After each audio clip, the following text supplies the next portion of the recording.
ano na rin ako eh. Medyo bumigat yung pakiramdam ko eh. Ay, naku. Mabigat talaga yung pagdating sa career.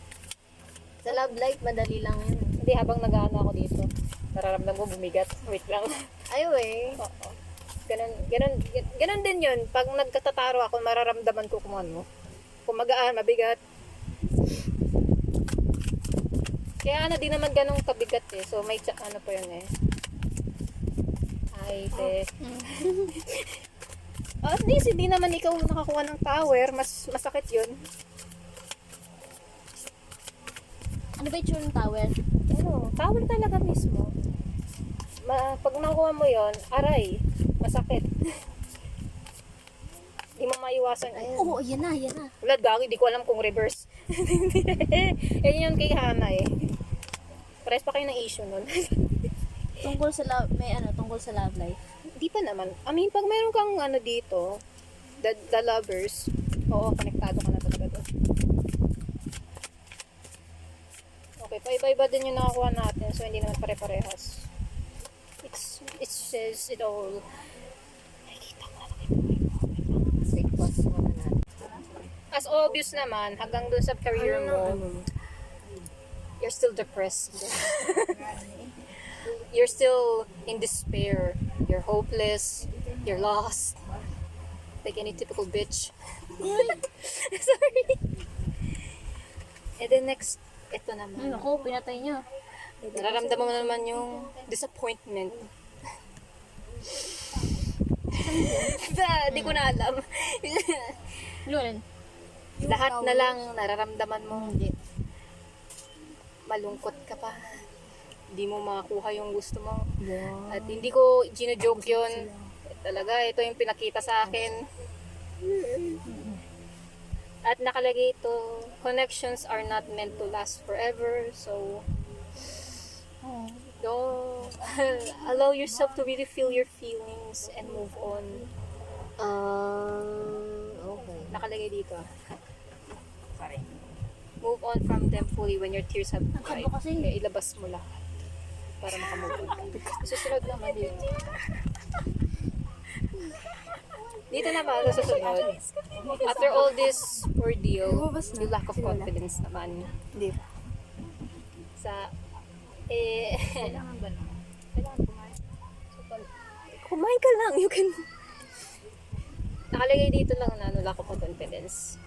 Mag-isip ka na kung anong mamotivate sa'yo nun at saka inspiration. Please naman, ayusin mo na yung isip mo ng motivation mo doon.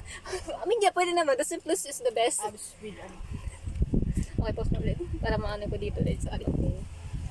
Ito naman, syempre dito, nawawala ka na. Dito naman, yung motivation mo, nawawala din. Okay, di ko tinatawanan yun na. Nawawala ka na rin sa goal mo din. Nagpapakita dito. You are feeling aimless. Di mo alam kung saan yung tamang direction mapupuntahan at that time. At feeling mo parang the end of the world na yung ano mo. Yung nararamdaman mo din.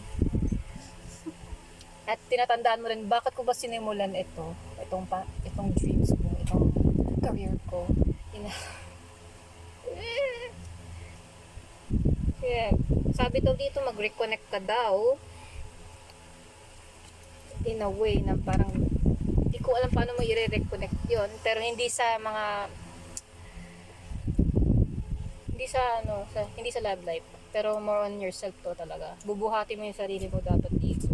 Buhatin mo yung sarili mong bangko. Oo. At dito nagpakita dito which is you're letting your imposter syndrome prevent you from reaching your full potential. Ano yung imposter syndrome? Parang Nagkukunwari lang. ganun. Pero di ko alam yung in a your deepest shit Hindi ko sure yun Napapakita daw yung imposter syndrome mo.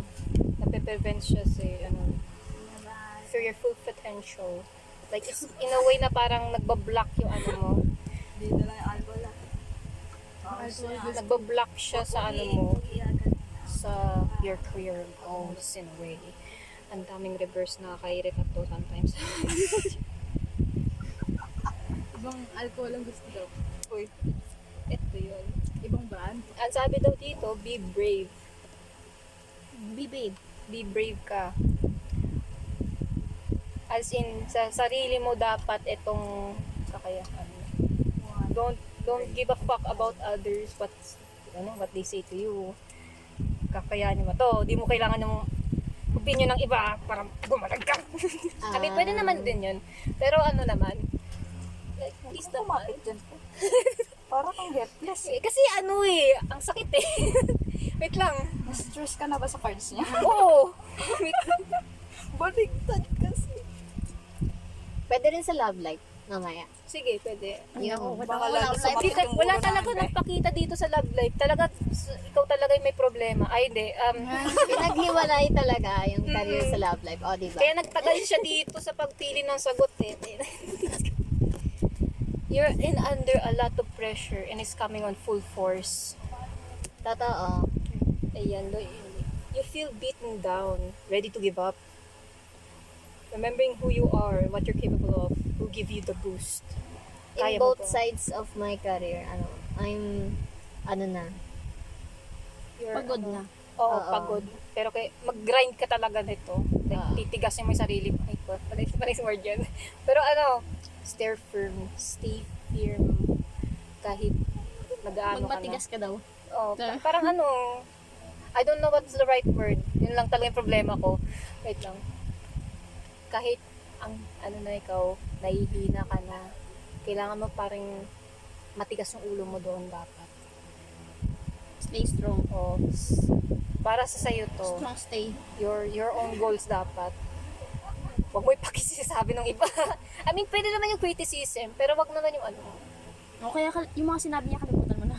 Hindi na, criticism is good, pero yung parang baliwala lang, like, pangit mo, parang gano'n, like, hindi maganda yung ginagawa mo. Dapat may reason kung bakit nila binibigay yung ganong comment. Don't blindly na napapaniwalaan mo yung sinasabi nila. Yan. Be critical with yourself. Yun. Like, yeah. So, syempre, titingin ako dito sa may, yung pagkatapos nito, usually titingin ako dito. Hindi ko ginawa kay Hana kasi maganda yung paglabasan eh. Ayoko tingnan niyo sa sa sunod eh. Ito yung nalabas sa'yo. Parehas kayo ni Hana, di ba? Ang galing! Ayun nga eh. Magiging successful ka na pag, if you already overcome all of this bullshit in life. Kahit alam ko pinagdadaanan mo na yun yan, hanggang sa career mo pa rin. Pero magiging successful ka. Just be strong. Kahit wala ka pang katabi na may love life. Alam ko fling lang yan, pero wag mo ilagay lahat ng weight mo sa kanila. Maging independent ka. So, yun yung really Dapat ikaw yung manghihingi ng pera, hindi siya. parang gold digger na ito. So, yan. Ito yung reading sa'yo. Sabihin mo sa kanya, ibalik mo. Oo nga, ba't na yun naman Wala, ganun talaga ako. gift-giving? Mamaya, malalaman niyo sa mga cards ko. Very well. Sige. Ay po, i-stop mo na yun or pause. Ah, Kasi okay. mag-ano